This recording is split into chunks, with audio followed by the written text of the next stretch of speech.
Assalamualaikum warahmatullahi wabarakatuh. Perkenalkan, nama saya Yusuf Alim. Saya mahasiswa dari KPIB semester 7. Saya di sini akan menjelaskan beberapa materi mengenai peran-peran dan fungsi protokoler dalam acara perusahaan. Nah, protokol itu pada awalnya definisinya berasal dari bahasa Inggris ya. Protokol itu pada mulanya itu diartikan sebagai sebuah judul atau halaman depan pada suatu manuskrip. Seiring berjalannya zaman, definisi tersebut sudah mulai berkembang ya. Saat ini di zaman modern ini, arti protokol dapat didefinisikan sebagai sebuah kebiasaan-kebiasaan atau peraturan-peraturan yang wajib dilaksanakan dalam suatu acara diplomat. Ya. Nah, fungsi dari seorang protokoler ini yaitu untuk melancarkan suatu acara dari sebuah perusahaan agar supaya dapat dinikmati oleh orang-orang baik dari luar ataupun dari dalam,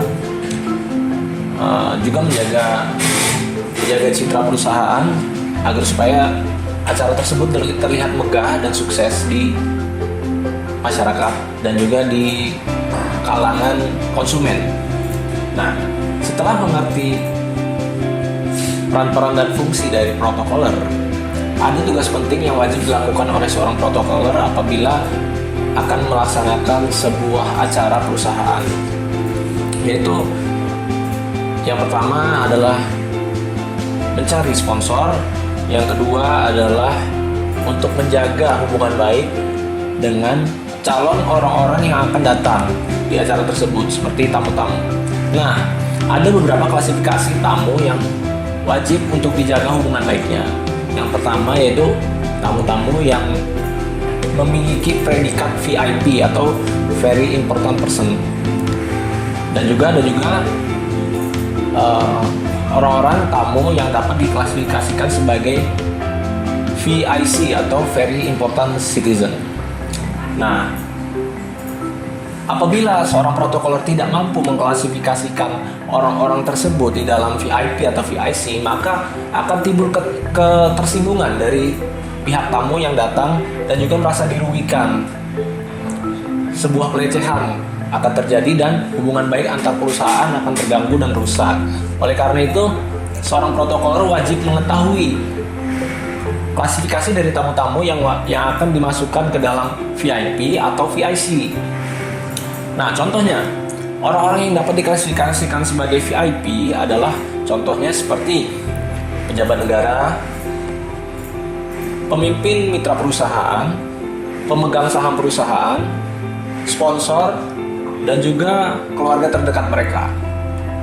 Untuk kategori VIC, itu tamu-tamu yang dapat diklasifikasikan antara lain seperti pejabat daerah, tokoh agama, tokoh masyarakat, dan juga tetua adat setempat.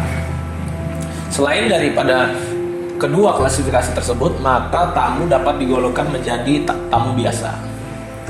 Nah, setelah mengerti bagaimana membangun hubungan baik terhadap tamu-tamu tersebut, sudah saatnya pihak dari protokol untuk mencari sponsor. Sponsorship ini penting untuk menjalin agar supaya acara perusahaan tersebut sukses. Nah, bagaimana juga kita sebagai protokoler itu harus tahu sponsor mana yang cocok untuk acara perusahaan kita. Jangan sampai sponsor yang masuk adalah tidak ada hubungannya dengan visi misi perusahaan. Itu akan merugikan kedua belah pihak. Contohnya seperti kita beri contoh seperti perusahaan developer game Valve, itu mereka akan mengadakan acara turnamen bertingkat internasional. Nah, mereka akan pihak PR dari mereka akan menggait sponsor dari perusahaan-perusahaan yang menyediakan hardware dan software komputer seperti Asus, Acer, Sony, Audio-Technica, dan lain-lain. Dengan seperti itu, pihak Valve akan merasa diuntungkan karena acaranya yang bertingkat internasional berjalan dengan sukses dan megah.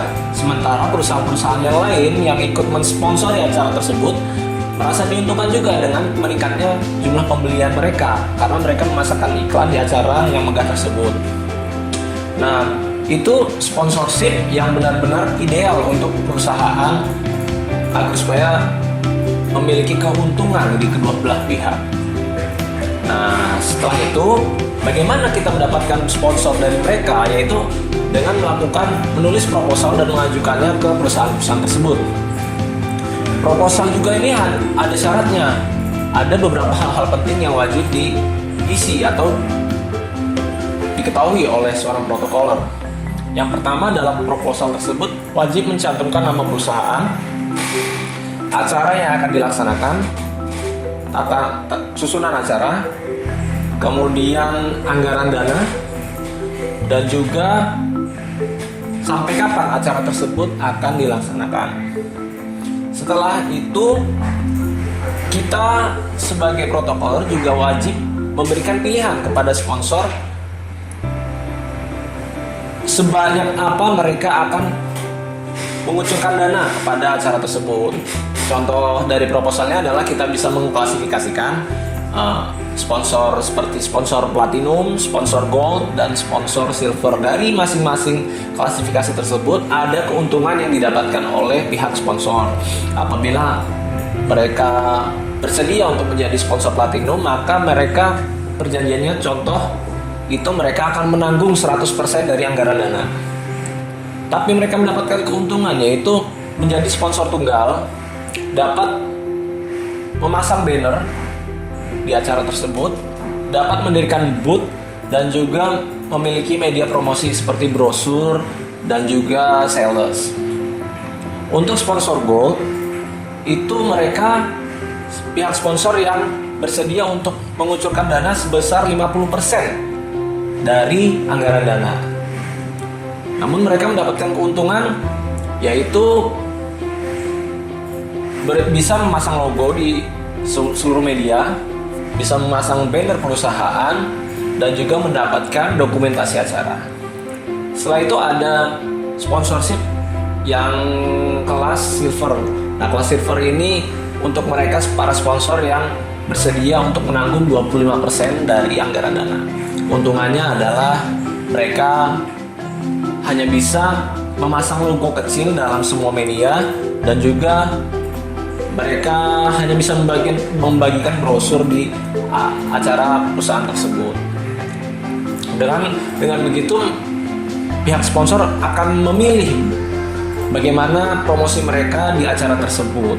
Apabila mereka mampu untuk memberikan semuanya, maka mereka berhak mendapatkan keuntungan yang lebih juga di sponsorship platinum. Begitu juga sebaliknya. Setelah itu di dalam proposal juga harus ada kejelasan dari kedua belah pihak.